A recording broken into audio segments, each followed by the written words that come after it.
that you're never going to see on the outside. Health Awareness, taking charge of your health, is hosted by Dr. Valencia Battle on ICBS Radio, 111.3 FM, INNE, on Wednesdays from 10 a.m. until 10:30 a.m. As a health and spiritual motivator, Dr. Battle's goal is to help empower listeners to learn how to take charge of your health. Through increased health awareness, you'll be able to participate with your primary care physician by making informed healthcare decisions. Dr. Battle and First Class Transportation sponsor Flint, Michigan. As for your prayers and listening support.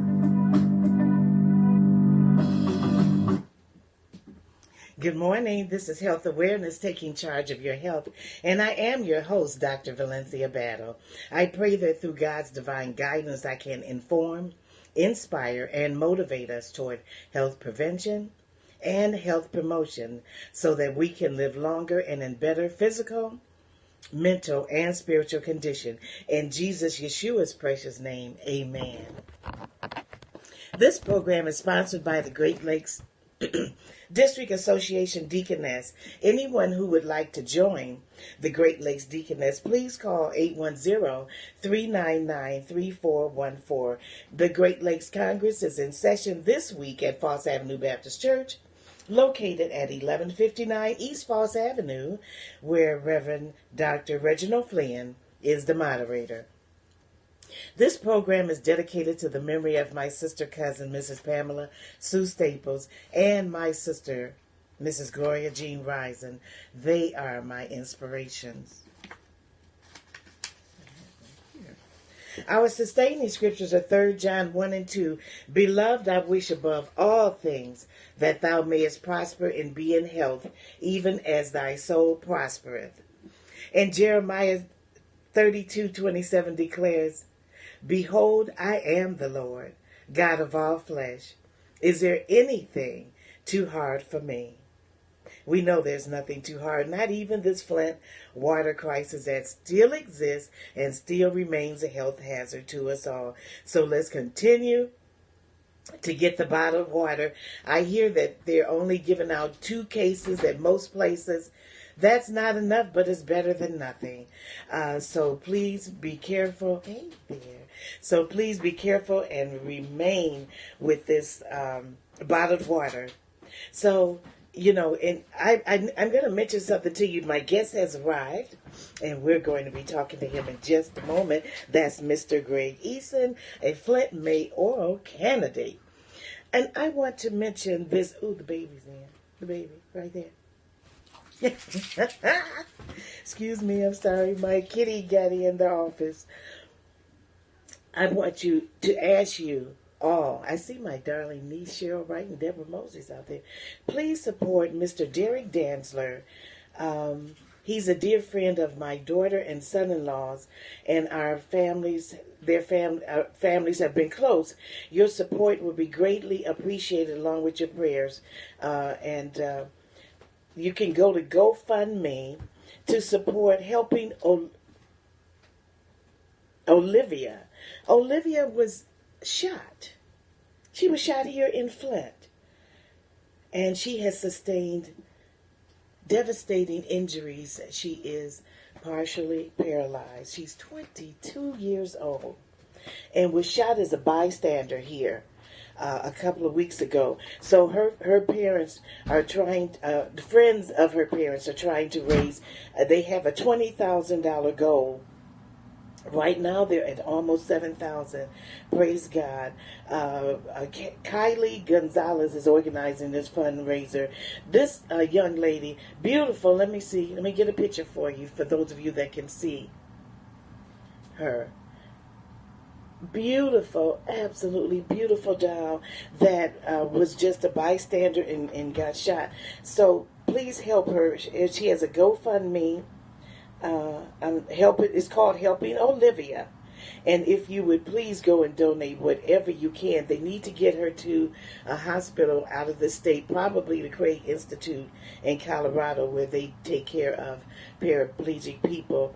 They've been doing that for years. I worked in connection with that through McLaren Hospital when I was on rehab. And she was permanently paralyzed from the chest down the 4th of July while helping a friend. She was the unintended victim of a shooting. It's been confirmed that the bullet is lodged in her spinal cord.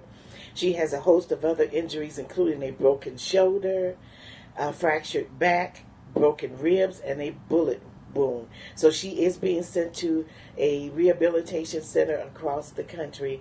Please help. That's a GoFundMe for Olivia.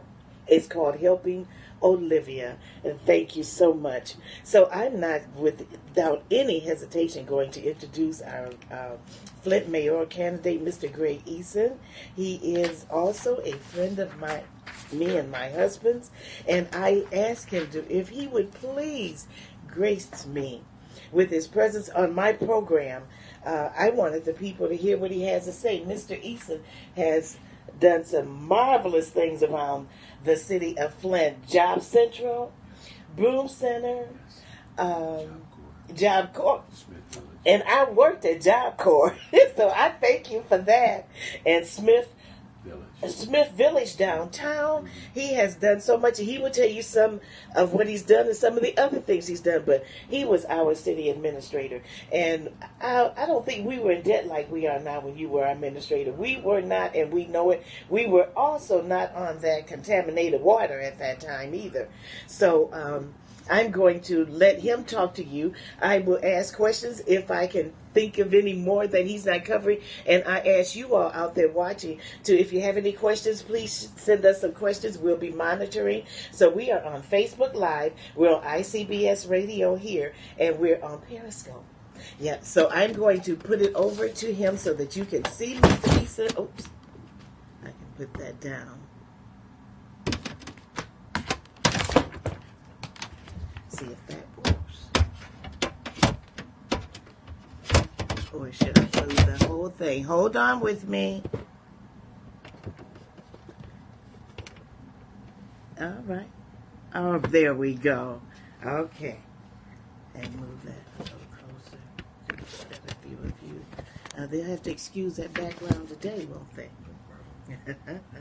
All right, so Mr. EASON's going to talk to you, Flint mayoral candidate, and we're all excited. I know some of you that are friends and acquaintances of mine that said you were excited yesterday, and some of you said he has your vote, so he's going to earn that vote today as well. Mr. EASON, let us have it. Good morning and welcome. I appreciate the opportunity to be able to speak with the broader community. Let me tell you a little bit about Greg EASON. I was born and raised in Florida. I lived there for around about 22 years, left there, graduated from a HBC school, which is called Bethune-Cookman University. I left there and then accepted a job in General Motors, working for Buick and also AC Spark Plug. I worked in a number of different middle management positions. After around about 10 years, I decided to leave and accept a position as the vice president of a medical laboratory, of which I managed for around about 5 years. Left there and then took a job in economic development, of which I managed the Oak Business Center and a number of other different special projects out in the community for around about 5 years. And then I left there and became the president and CEO of a workforce development organization called, at that time, Job Central, now called Career Alliance. While being there at Career Alliance, there are a number of different projects that I embarked upon. One of them was a $5.5 million project called the Broom Center, targeted at out-of-school youth. We graduated roughly around about 300 young people and placed them into jobs over a period around about 2 years. Then I was responsible for bringing a Job Corps Center to Flint, Michigan, which is roughly at that time about a $22.5 million project. I also left there and then became the president and CEO of a banking school, the largest banking school in the state of Michigan. Did that for about 5 years, and then I bought the school from the banks and ran my own banking school in around about 4 different states across the country. And then I decided to run for mayor. And in 2009, I lost and was in fourth place, but I still was resilient, and I've been continuing my path. Decided to open up a consulting management company, of which I still exist. I've been doing it for about the last 5 years, working with nonprofit organizations across the state in a number of different cities. And here I am now. I decided again I wanted to run for a second time, to run for mayor. So I want to give you a background. My wife, who is Karen EASON, a wonderful lady who's always kind of stuck by me, by my side, Yes. throughout all of these experiences I've gone through. One of the things I love about her most is that my sister died around about 20 years ago from substance abuse causes, and she was left with 3 sons, who at the time were 4, 6, and 8 years old. And my wife agreed with me, which I'm very grateful, to adopt my nephews, and they became our sons. There are very few women in this world who would take on such a responsibility, but my wife decided to do that. And I'm forever grateful to her for that, and for standing by my side for many, many, many, many, many, many, many years. So that gives you some sort of a backdrop of where I come from. I did spend around about 2.5 years as a city administrator for the city of Flint, and that gets to my point. You know, one of the reasons why I decided I wanted to run for mayor is because I care about my city. I'm concerned about a lot of the issues that exist here. Issues relative to crime, issues relative to finances. There are a number of different issues that exist that should not exist. I'm concerned about the fact that there's a discourse between city council and the mayor's office, and we aren't able to get anything done. While serving as city administrator, I had an excellent working relationship with all of the city council people, and we've done a lot of good things. I think it is important that we have a new administration, because we've had some challenges with this administration who spent most of their time focused primarily on contracts. I guess maybe, you know, my major concern is the fact that I've managed over $700 million in a course of 30 years. And during the course of that $700 million, I've not had any problems like we're having here relative to contracts. I think it is ridiculous. But more important, let's talk about my vision. I think it is important that we try to unify our community and not allow ourselves to get caught between racial lines. You know, whatever happens in Flint, whether it's on the north side, east side, south side, west side, we're all Flint citizens, and what affects one community affects the other. They want the microphone closer to you. Okay. Again, let me repeat what I just said. My vision for the city, number one, is I think it is important that we have a leader who is willing to unify our city along and not necessarily get caught in the racial lines. Whatever happens at one side of our city, whether that's the north side, east side, south side, or west side, it affects the entire community. And I'm concerned that when you start using the race card and dividing our city by race, that's a really negative thing. And so I think we need to resolve that. That's one of my concerns. The other thing is I think it is important that we have a mayor who's going to work respectfully and cooperatively with city council.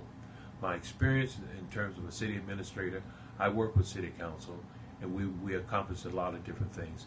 It is important that the people's work get done through a cooperative relationship between city council and the mayor's office. I'm committed to doing that, and I will do that if you can consider me to be mayor. I also think it is important that we have a forensic audit so that we can get a baseline in terms of where we are in terms of our finances and other different issues throughout the city. I am concerned that there's some irregularities in terms of the finances of the city. That needs to be resolved. It is important that people must trust their government. There must be transparency, there must be honesty, there must be integrity. That is very important to me, and that is one of the things that I would do if given an opportunity to run for mayor.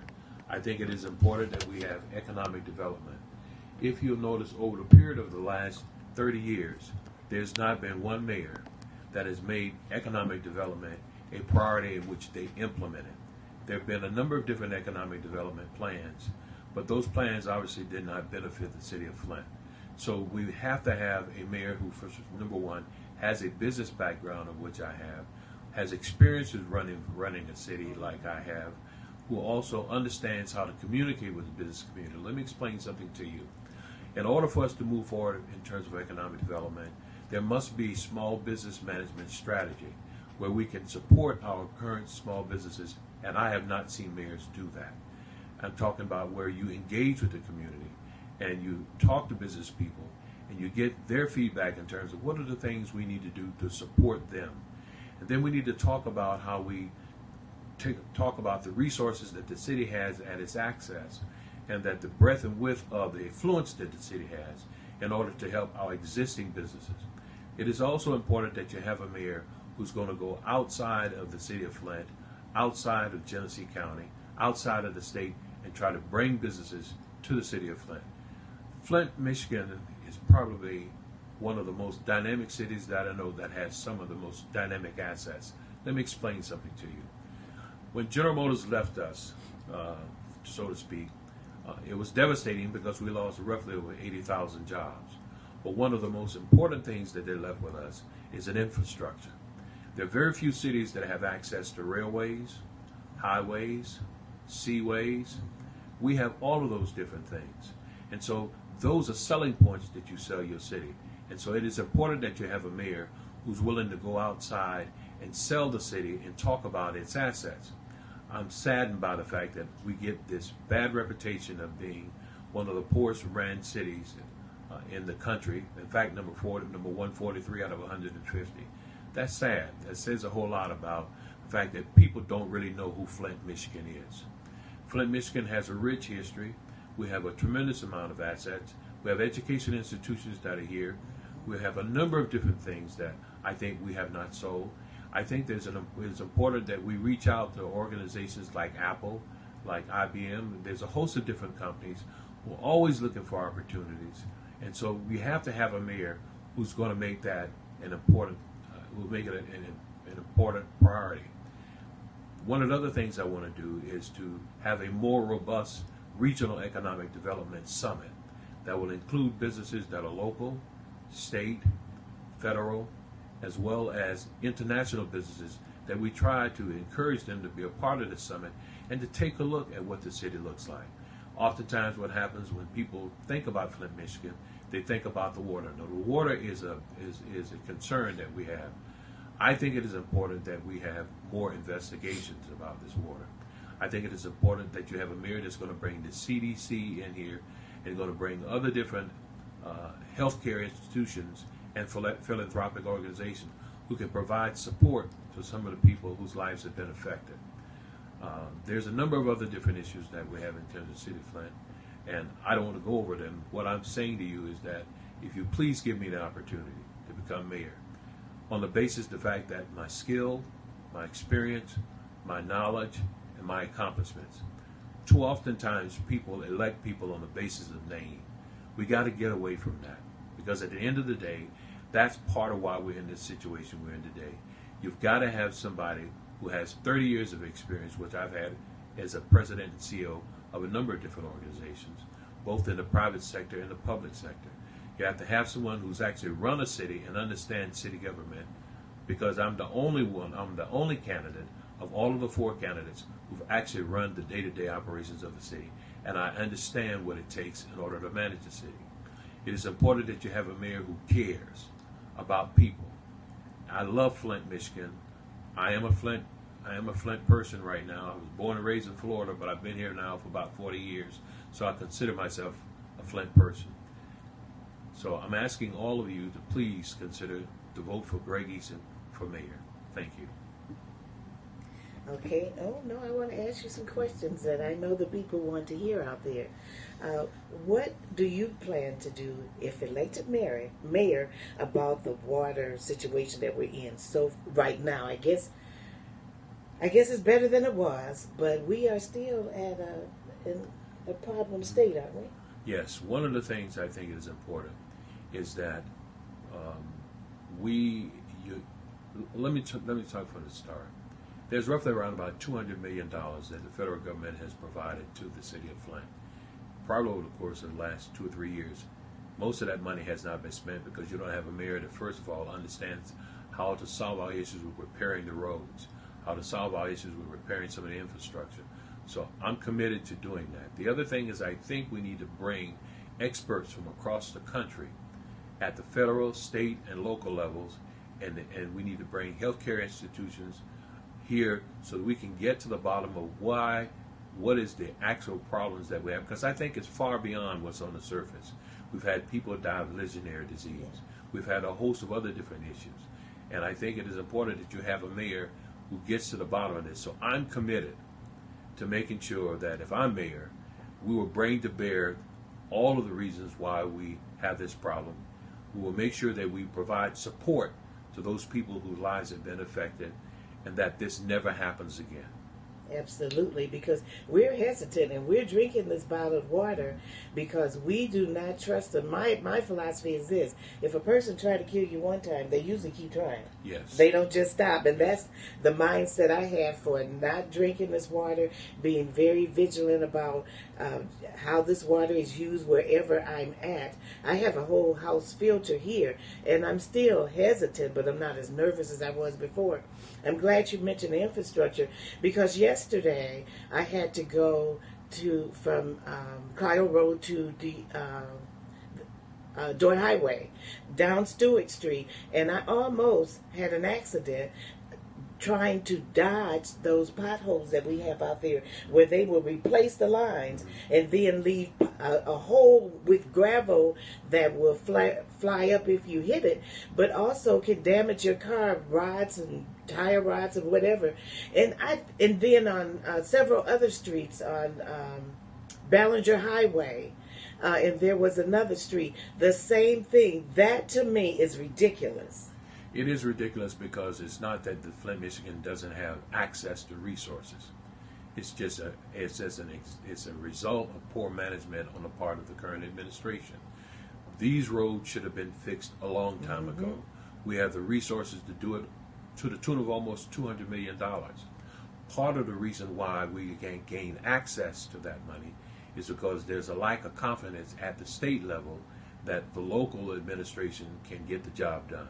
So something is wrong when you have almost $200 million sitting there in escrow, but we don't have a plan in terms of how we're going to use that $200 million, which we can use it to repair roads, to repair our infrastructure. Equally important, we can also begin to train people, provide them with job opportunities in terms of skilled trades on how to do some of these jobs. If we can have a mayor who understands, first of all, workforce development, which I ran one of the largest workforce development organizations in the state, and someone who really understands the city. So I will promise you that if I become your mayor, we will get to the bottom of this water crisis, because it's ridiculous that it's going on now 10 years and it still has not been resolved. That's right. It's been a long time, and we've only known about it for 5 years, and we knew something was wrong before, but we also dealt with the chlorine, the high levels of chlorine. Yes. And I'm allergic to chlorine, so I haven't drunk this water for about 30 years. However, I did cook with it. So that was still ingestion, and those things concern us. And our children, we all love the children. The children are so important to us. But not only are the children affected that they want to put so much emphasis on, is everyone. And we have a lot of people dying in the city of Flint at breakneck speeds. Yes. We have about 3 years ago, I went to a funeral home and there were 13 bodies. That is unusual. Yes. And every week that's happening. Now we have more funeral homes, and we have people building larger funeral homes just to accommodate. Yes. So that's critical in itself. And let me ask you, we are all of the mindset, many of us, that we're becoming a university town. So as you said, that's one of the benefits that we have in the city of Flint. Yes. However, for a lot of us on the north side, it looks like we're just completely left out of whatever is or may be going on in this city. That is the reason why, if one would take a look at my track record on the north side of Flint, more specifically, the Job Corps Center is on the north side of Flint. Yes. The Broome Center is on the north side of Flint. That's right. Smith Village on the north side of Flint. I've been involved in over $50 million of economic development opportunities on the north side of Flint. But equally important, let's talk about the future.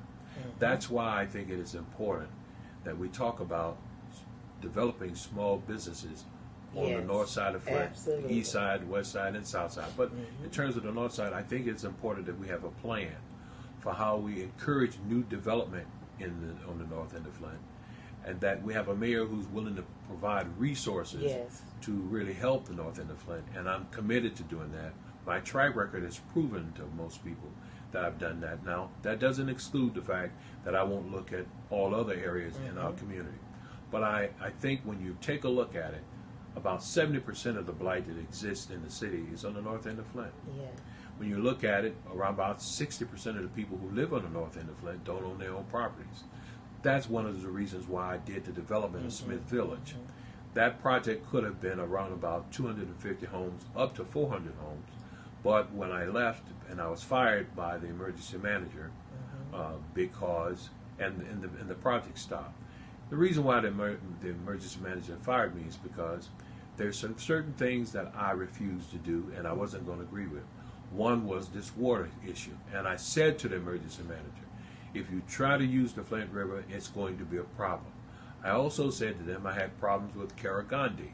The reason why I had a problem with Karagandhi, which was another project they were going to do, is because initially it was estimated that the Karagandhi pipeline was going to cost the city roughly around about $800 million. Not the city, it was going to cost $800 million for the city and county to develop Karagandhi. 45% of that cost was going to be at the burden of those individuals who live in the city of Flint. When you look at the statistics, about 57% of the population of the city of Flint is people of color. So my concern was doing some sort of project like that would place an undue burden on people, on top of the fact that the water rates were constantly going up anyway. So I was totally against that. But moving forward, it is important that you have a mayor who's going to get to the bottom of this water crisis. It is important from a health standpoint. It is also important that you get a mayor who's going to take care of these issues from infrastructure. If something is wrong when we have access to almost $200 million and we have roads that look the way they do, it's no excuse for that. And if I'm given an opportunity to be your mayor, I will resolve that problem. Okay, we're going to take a quick station break right now. And Mr. EASON, you can get some water if you like. Thank you. And we'll be right back with you. See if I... Right. There we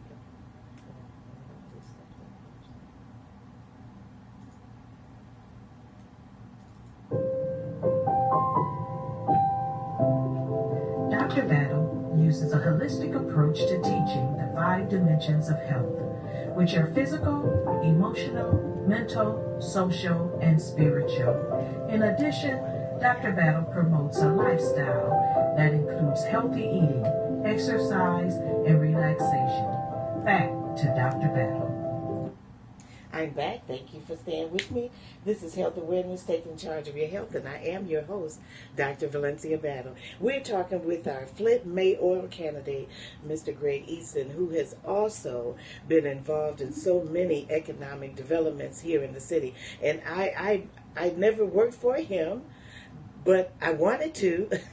But then, being a health professional, I've been at the hospital, but I have major concerns about what has happened to the health in this city and people that have already been encumbered with diseases such as diabetes, kidney problems, heart problems, and many other diseases that the water directly affects because they have to have that water.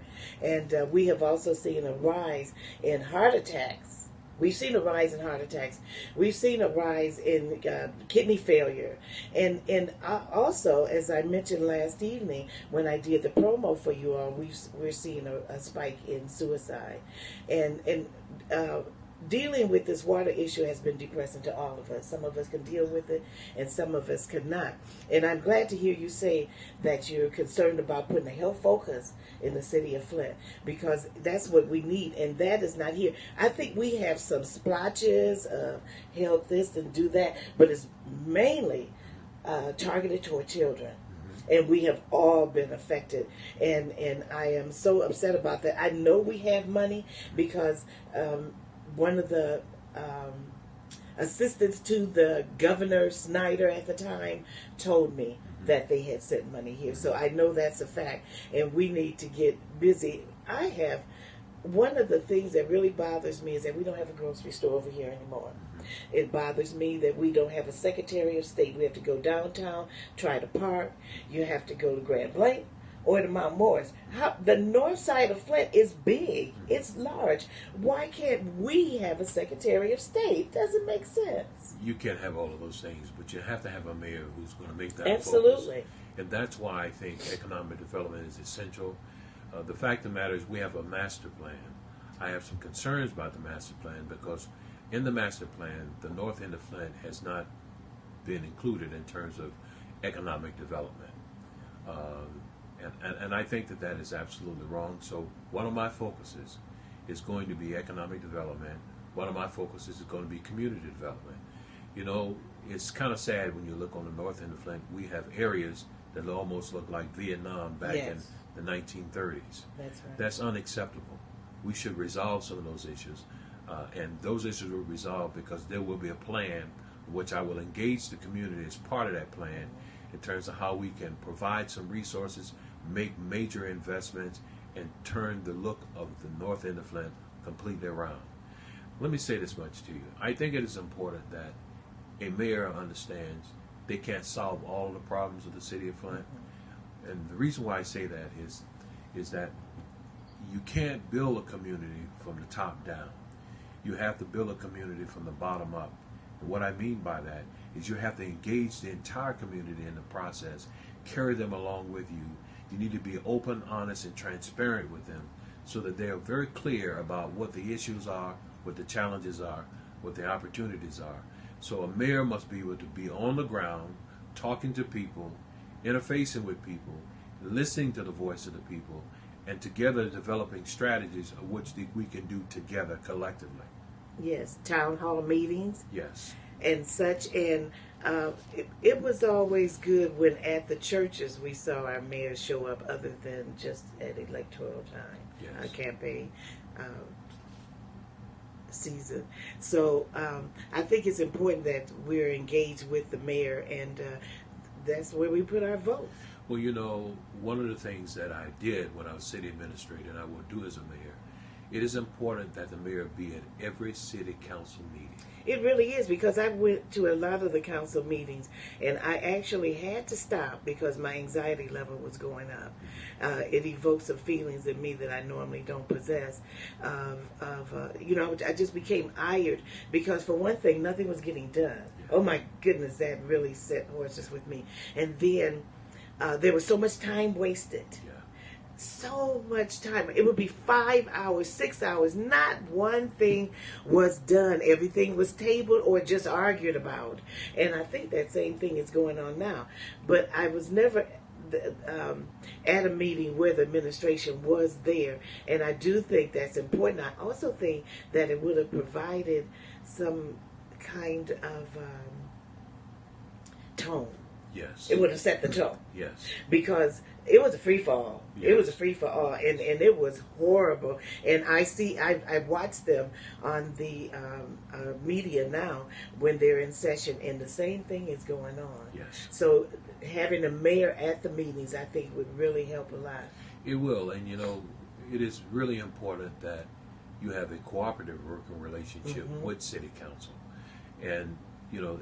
Some cases what has to happen is you must have discussions with them about some of the issues of the city and don't exclude them and get them involved. So as a mayor, I'm committed, as I was as a city administrator, of working with city council in a cooperative fashion and respectively so that we can talk about shared goals and objectives and we can work together on those things to get the people's business done.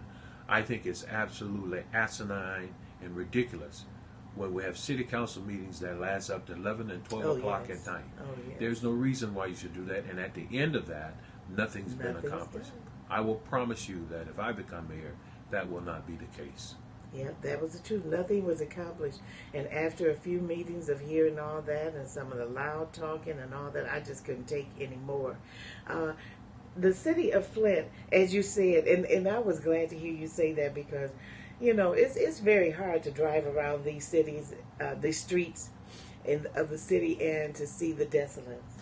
You know, one of the things I think that, well, one of the things I know I'm going to do is establish beautification programs in all of the communities. We have community development dollars that I don't think has been spent very wisely.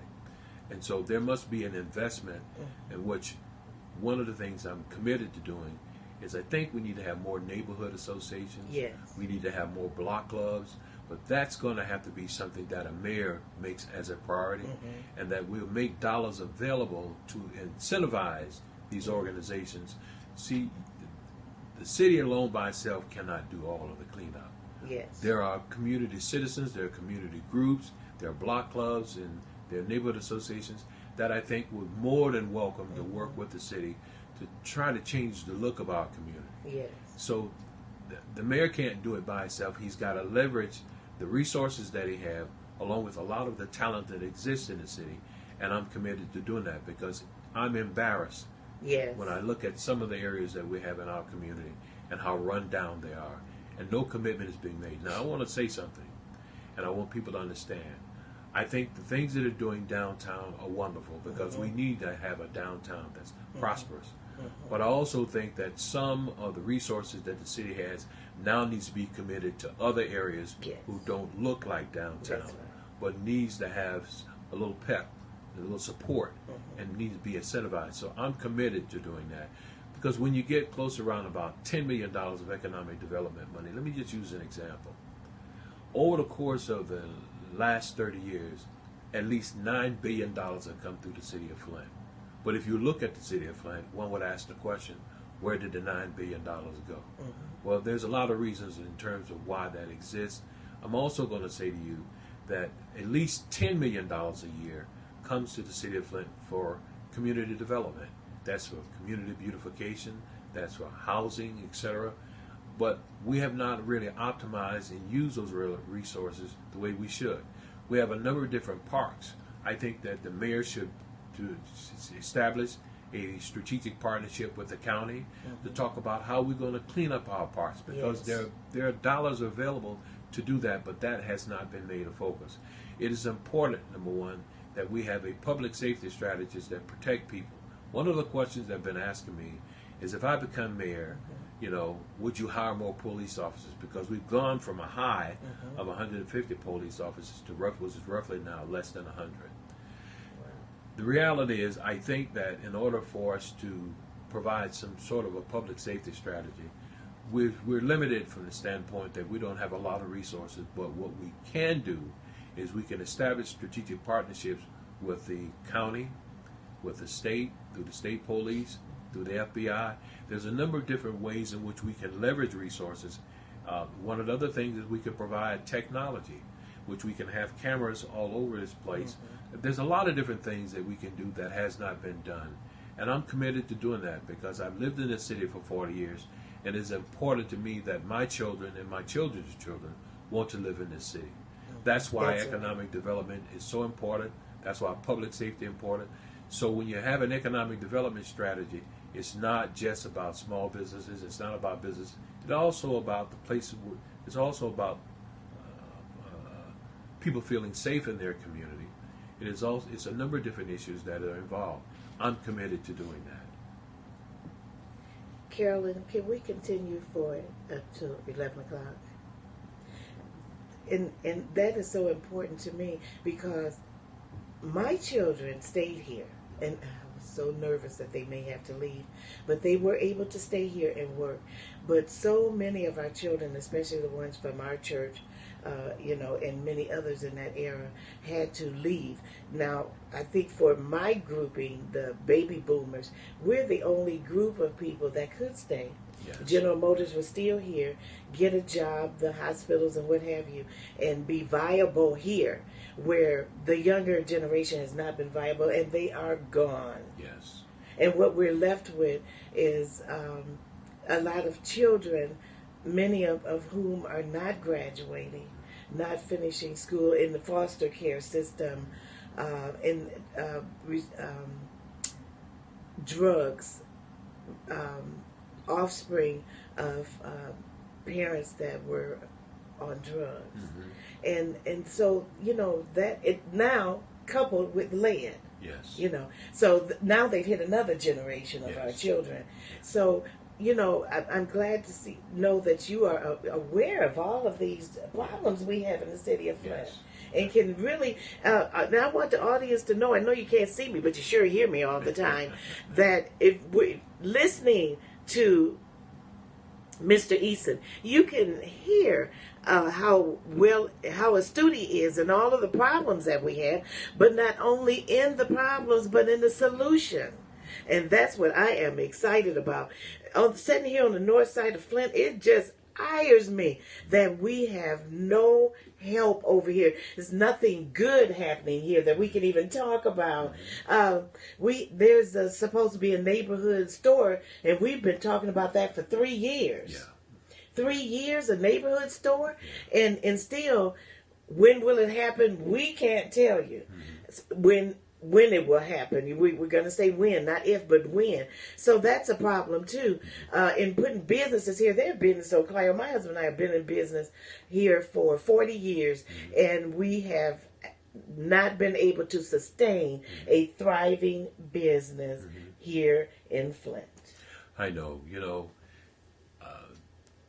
there's a number of different challenges that we have on the north end of Flint. But I really think that you have to have a mayor who's focused on those things. For example, I think it is important we have a grocery store. I think it's important we have a movie theater. I think it's important we have a number of different things. In fact, quite frankly, how I approach it may be a little bit different from the standpoint that there are institutions across this country in terms of minority-owned businesses who have the resources to put together grocery stores, who have the experience to do that. And so I think sometimes what has to happen is that we find where there's expertise and bring that expertise here to Flint to work with some of our local area businesses who wants to do some things, and they have some great ideals, but they don't really have the resources, nor are they positioned to be able to make sure that their enterprises succeed. So that is the reason why I think that number two. So there's a number of different economic development opportunities that are out there that we can empower some of our local people to take advantage. I have some concerns about the fact that in the minority community, the majority of businesses are beauty parlors and barbershops. Yes. And I'm saying to you that I'm not against that because I need a haircut too. Right. Okay. So that's important. But I also think that one of the problems we have in the city of Flint is we don't have a diverse economic development base where we have a lot of small businesses. Because one of the things is important. We should never fall in the trap that we did with General Motors. Yes, which is absolutely. You put all of your hope and your dreams in one institution. When that institution decides to make a decision to move on, we start from scratch again. That will never happen up under my leadership.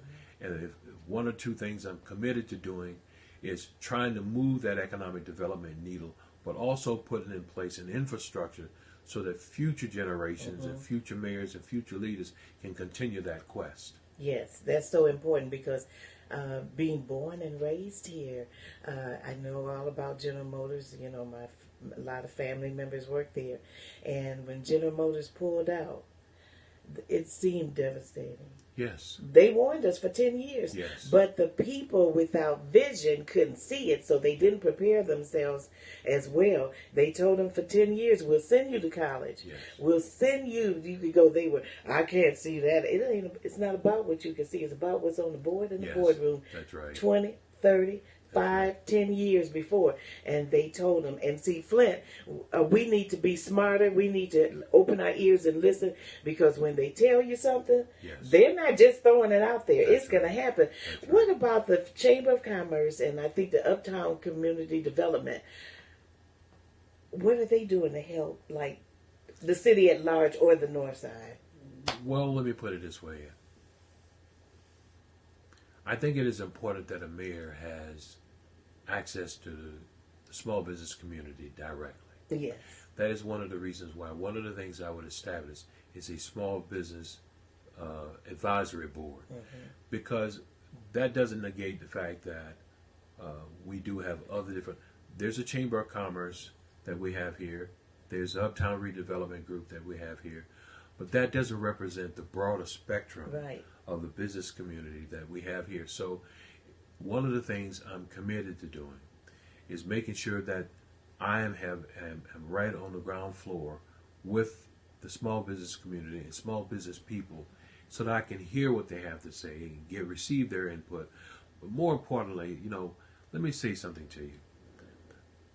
The city, when I was there as city administrator, had access to roughly around about $60 million through Section 108 money. A lot of people don't even know that. No, we don't even know what it is. In addition to that, Section 108 money is CDBG block grant money that's allocated specifically for economic development. Okay. But most people in the community don't know that exists. No.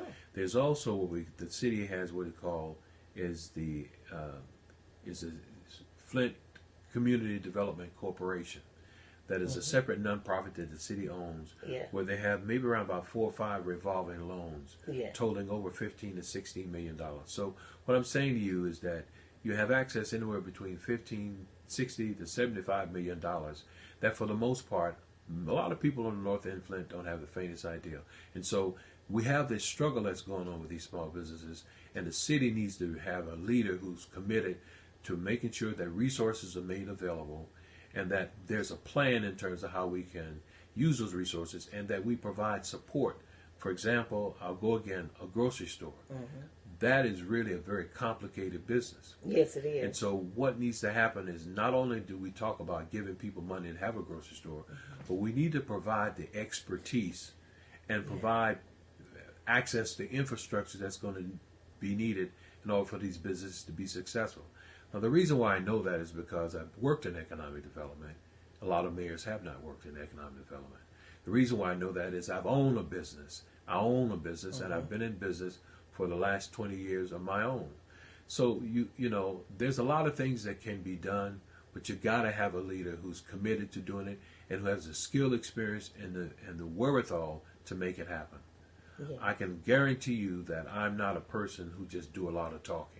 You can see it when you drive down North Saginaw Street. That's right. So I'm committed to getting that done. That's right, and it's something that we need. It would make a better quality of life. Yes. The quality of life here in Flint now is lacking and waning as well. It continues to go down on a daily, monthly basis because we're still dealing with the same issues. There's always a threat that there won't be any water left. Then, for the last 2 days, I had to go get water. And I saw cars lined up. Well, I was in the lines, and the lines went for blocks and blocks and blocks. And just think of all the gas being used. Not let alone time, but gas being used, just sitting and waiting and waiting and waiting. And this is what a city is about? Well, there are millions of dollars available for those things.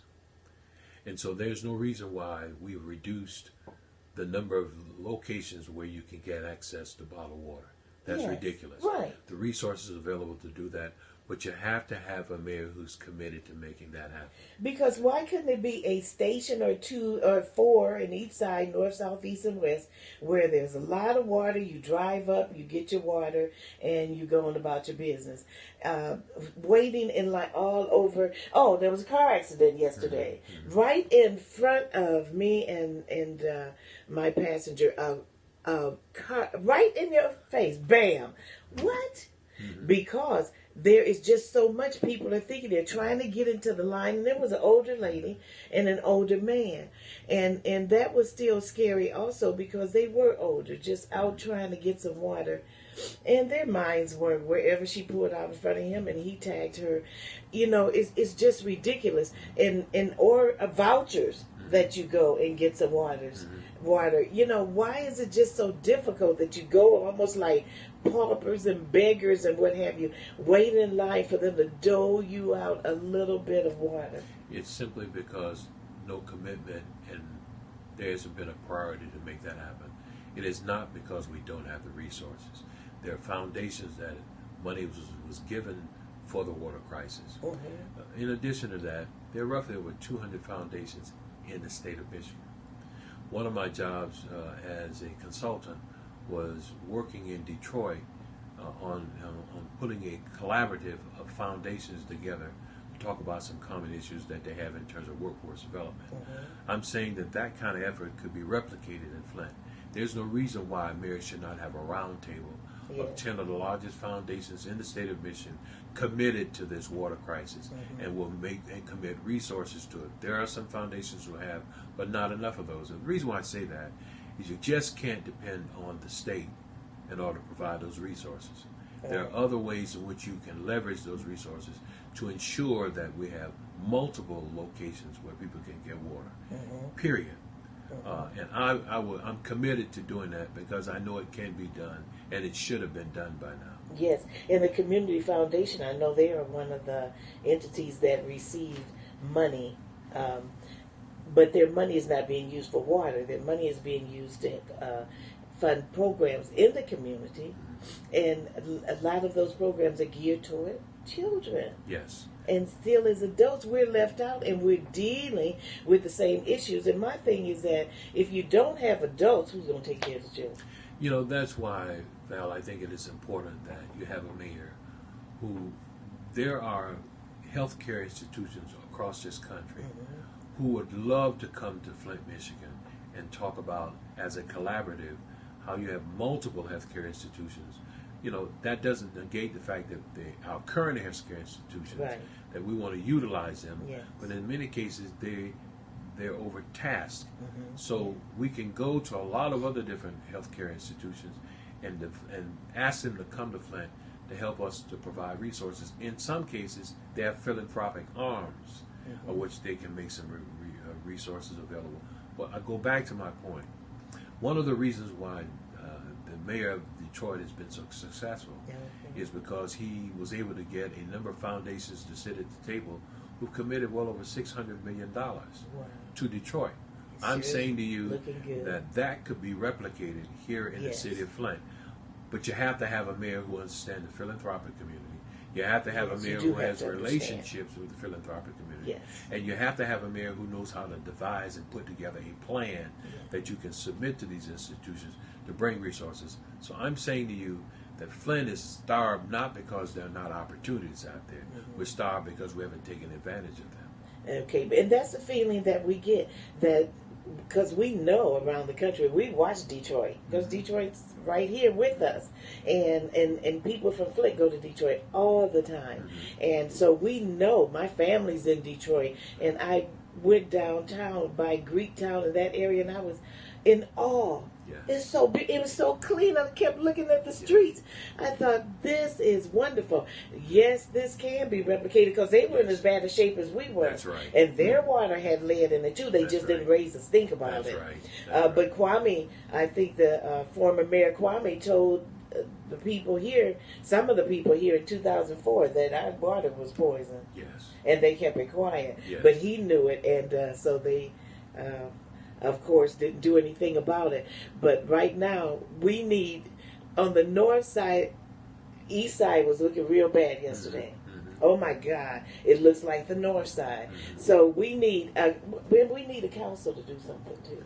I would agree with you that city council has not stood the test of time. But I also think that some of that comes from the fact that there's been a lack of trust between the mayor's office and city council.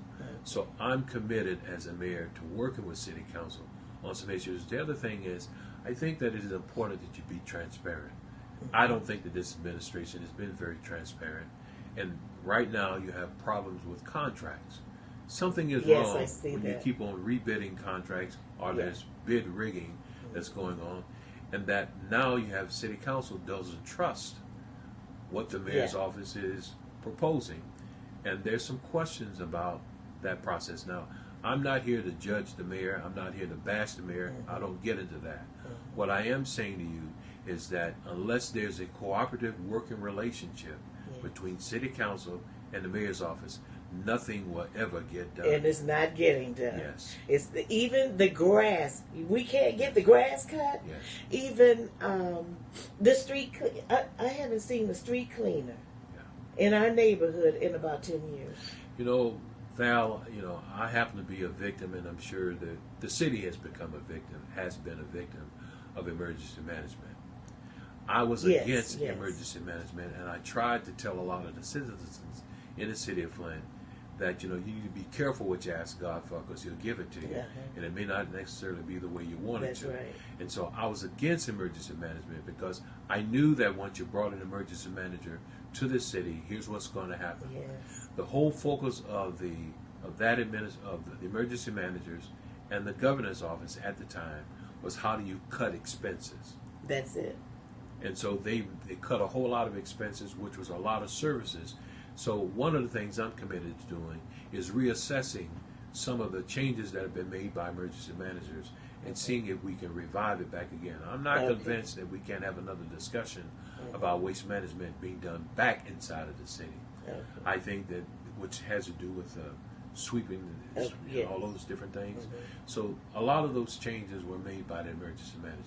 Yes. But you have to have a mayor who understands, if you're going to approach this, you got to approach it from the standpoint of going back to the state and having another conversation about resources, because the city lost roughly around about $3 to $4 million a year in resources that the state provided to the city. So this the emergency manager made a lot of cuts that I disagree with. Yes.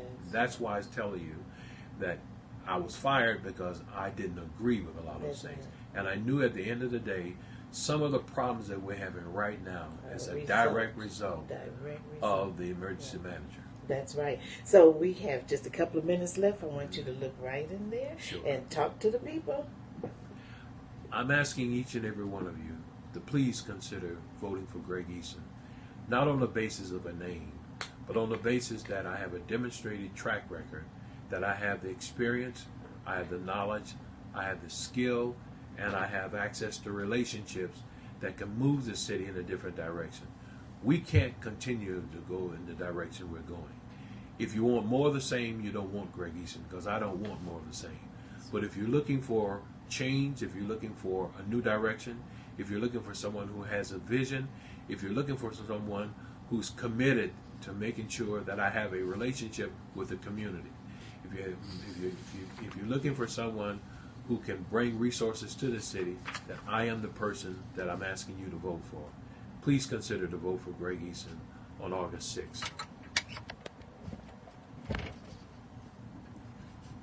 And I want to thank you all for listening. I hope you have become very familiar with Mr. EASON. Keep your eyes out for him. I want to also invite other mayoral candidates to come on the program. You can call in, or you can do as Mr. EASON did. He wanted to talk directly to you, and that's so important at all times.